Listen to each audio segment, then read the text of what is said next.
Magandang gabi, Miss Nick. Itago mo na lang ako sa pangalang Christina, 31 years old, taga Makati. Matagal na po akong nakikinig sa channel nyo, simula nung na-discover kita sa Spotify. Silent listener lang po, pero matagal ko nang gusto magpadala ng kwento, kaso masyado pong naging abala sa trabaho. Isa po akong OFW, Miss Nick, since 2020. Nagtatrabaho po ako bilang supervisor sa isang kilalang retail shop dito sa Dubai. Ikikwento ko po yung nangyaring nakakakilabot sa akin nung unang dating ko dito sa Dubai. Andito po yung tita ko at siya ang tumulong sa akin para makapunta dito. Hindi po ako pwedeng makituloy sa kanya kasi sa company accommodation po siya nakatira. Kaya tinulungan niya na lang akong maghanap ng matutuluyan. So, bed spacer po ako noon sa isang kwartong nirerentahan ng 4 na tao sa Dubai. Bale, 2 po yung double deck doon sa kwarto namin. Yung taas po yung nirerentahan ko. Tapos may 2 pang kwarto sa loob ng villa na nirerentahan din ng ibang mga Pilipino. May isang common bathroom at common kitchen.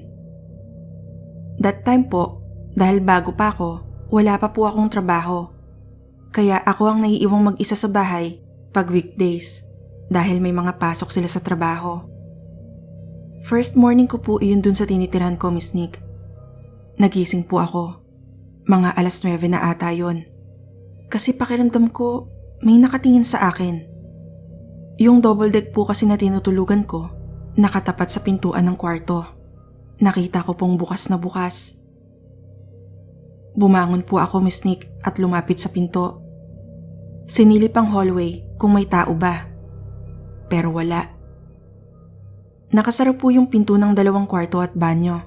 Medyo dim ang hallway kasi sa bintana lang ng kusina nang gagaling yung liwanag. Pumunta po ako sa kusina para silipin kung may tao. Wala rin. Inisip ko na lang na baka nakalimutan lang ng isa sa mga roommates ko ilak ang kwarto namin sa pagmamadali pumasok sa trabaho. Hindi ko na rin po iyon nabanggit kinagabihan nang magsiuwian na sila hanggang sa nawala na sa isip ko. Kinabukasan, may pasok pa rin ang mga kasama ko. Nagising po ako. Nagising po ako kasi may sumisitsit sa akin. Pagmulat ko po ng mga mata, nakita ko po yung pintuan namin. Nakabukas na naman. Mga 30 seconds siguro ako nakatingin sa pinto, Miss Nick. Wala na rin yung sitset. Tapos bumangon ako. Lumabas ng kwarto. Tulad kahapon, nakasarado ang mga pinto ng mga housemates ko. Pumunta ako sa kusina. Wala rin tao. Medyo nawiwirduhan na po ako, Miss Nick. 2 magkasunod na umaga na po kasing nangyayari yon. Tapos yung pangalawa, may kasama pang sitset. Hindi ko na lang po pinagtuunan ng pansin, Miss Nick. Nung araw din na yon, tanghali na, kakatapos ko lang kumain, tumambay po ako sa bakuran ng villa. May mahabang upuan at lamesa po doon at sagap pa rin naman ang internet. Doon ko po napiling tumambay habang naghahanap ng trabaho online at nag-i-email ng CV sa mga prospect na kumpanya. Tanaw po sa pwesto kung nasaan ako ang bintana ng kusina. Busy po ako noon sa pagbabrowse sa laptop. Pero nung napabaling ako ng tingin sa bintana ng kusina, para po akong binuhusan ng malamig na tubig, Miss Nick. Napasigaw po ako sa gulat at natumba sa upuan sa takot. May nakita po akong Arabo na nakakundura sa loob ng kusina. Nakadungaw po siya sa akin.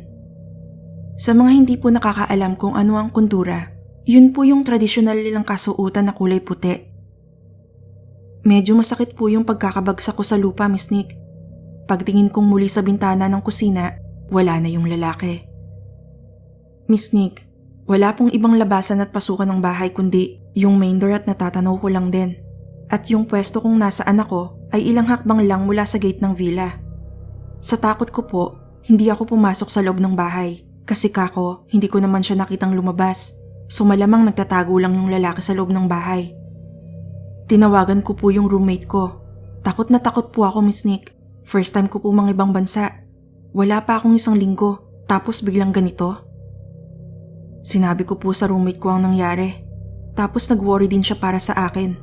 Sabi niya sa akin buksan ko yung gate at mag-abang lang ako doon sa labas ng gate. Tatawagan niya raw ang landlady ng villa para mapuntahan ako agad. Nanginginig po ako nun sa takot, Miss Nick. Tinawagan ko rin po yung tita ko at nagsumbong. Pati siya tuloy nag-worry ng sobra.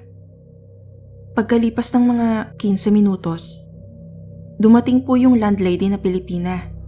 May kasama po siyang lalaking Indiano. Kinamusta po ako. Sinabi ko na nasa loob pa yung Arabo kasi hindi ko naman po siya nakitang lumabas ng bahay since nung nalaglag ako sa pagkakaupo sa gulat. Tinanong niya po ako kung anong itsura, tapos sinagot ko siya.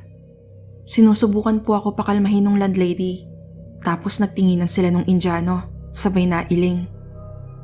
Napakunot po ako ng noo, Miss Nick. Hindi ko alam ba't parang hindi sila ganun ka-worry sa isiping baka may nag-trespass o magnanakaw na nakapasok sa bahay. Tapos maya-maya, sinabi po niyang mag-antay lang ako sa labas. Papasukin daw nila ang bahay.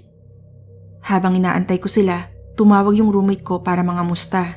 Pati yung tita ko tumawag din para i-check ako. Pagkalipas po ng mga 10 minuto, normal na naglalakad po palabas ng bahay yung landlady at kasama niya. Sila lang, wala yung Arabo. Nagtataka na po ako noon, Miss Nick.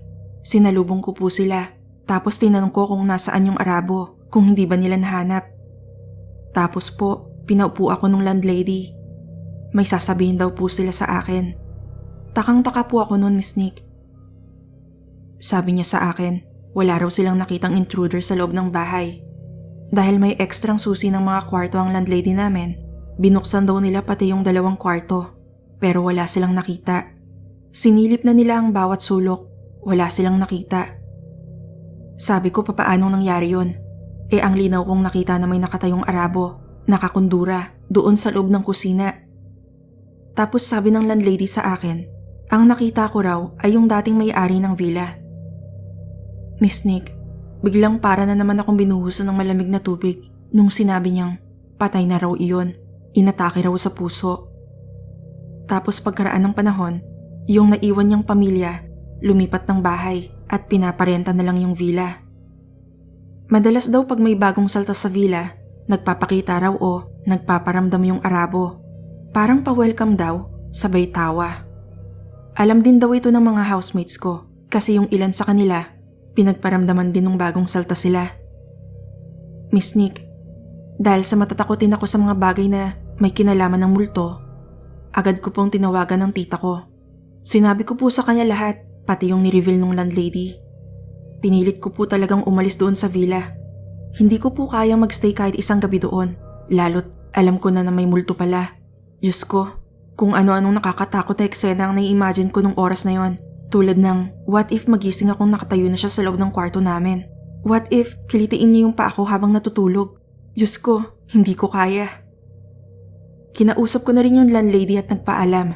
Sinabi kong, baka ako naman ang atakihin sa puso pag nagstay pa ako at magparamdam na naman yung multo. Naintindihan naman niya ako. Buti po mabait yung landlady, Miss Nick. Pinagbayad na lang po ako ng para sa 3 araw na paglagi ko roon. Tapos yung deposit at sobra sa binayad kong renta, binalik sa akin. Hindi ako iniwang mag-isa ng landlady ko hanggang sa isa-isang magdatingan yung mga housemates ko. Tinanong nila ako kung anong nangyari. Pagkatapos nilang marinig yung tungkol doon sa multo, napapanguwi na lang yung iba. Kasi nga, alam na nila yung tungkol doon. At biro pa nung isang housemate ko na taga-kabilang kwarto, nung nalaman nilang may bagong uupa, pinagpustahan pa nila kung pagpaparamdaman ako ng multo o hindi. Bandang 6:00, dumating yung tita ko. Sinamahan niya ako mag-impake at hinatid niya ako doon sa apartment na tinutuluyan ng kaibigan niya. Nakausap na raw niya at doon na muna ako titira pansamantala.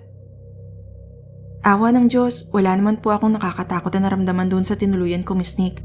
May alaga pang ang pusa yung kaibigan ng tita ko. Kaya mas napanatag ako na walang multo doon.